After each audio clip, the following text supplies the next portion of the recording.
I'm recording this video the day after I made my FNAF 2 movie review.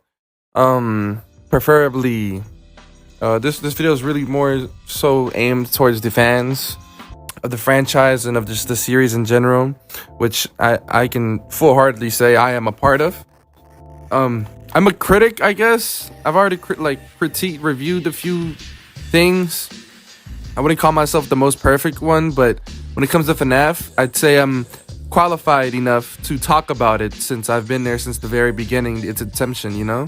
I guess I want to start by saying, Scott, hey man, look, I know you probably tried your best writing the script. I know you probably tried your best giving people what they wanted, but you tried catering to a certain audience.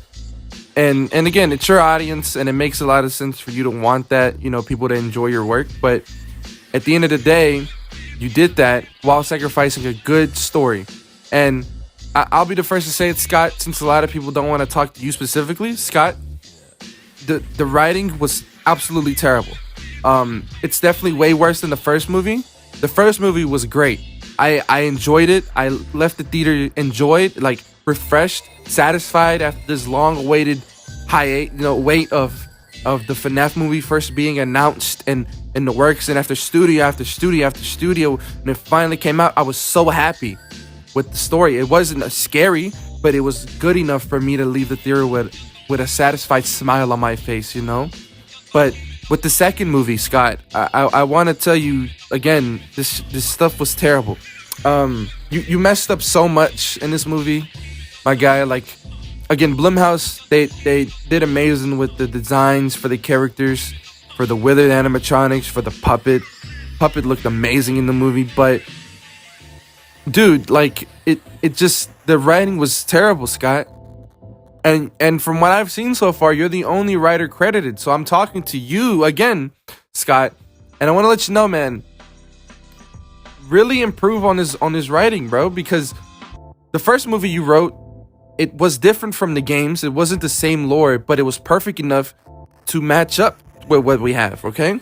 Now the second, I don't understand what went so wrong, but the second people I want to talk to are the fans, and specifically the fans. Like, I'm seeing a lot of people online saying, well, critics aren't meant, this movie wasn't meant for critics, this movie was meant for fans. That is a horrific argument to make when what we got was just bad.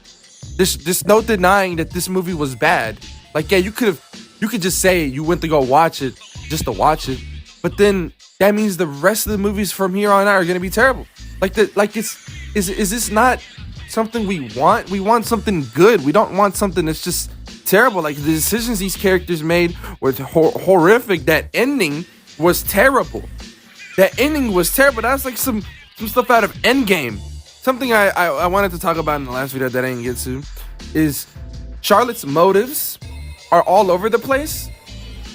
So, if you haven't seen the movie, spoilers, I guess, but Charlotte wants to kill all adults, right? But then she possesses little kids' bodies, like that first girl, the Ghostbuster girl. I forgot her name, but I think she's gone, right? She's passed away. So Charlotte has the body count now of one child, right? And then possesses Abby. No, before even that, she was threatening Vanessa to kill Abby. So I don't understand Charlotte's motives. Is it to kill all adults, or is it?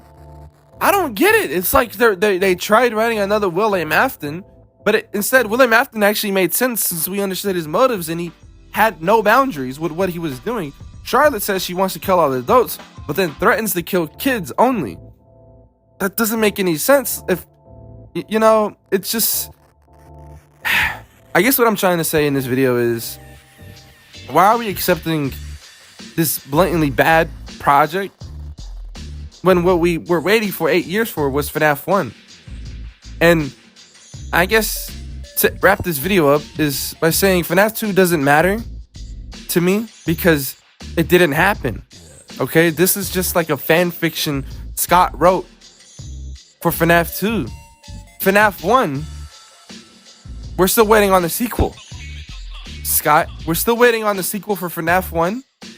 Hopefully it'll be a litty sequel. You know, let's hope FNAF 2 comes out soon, guys. Yeah.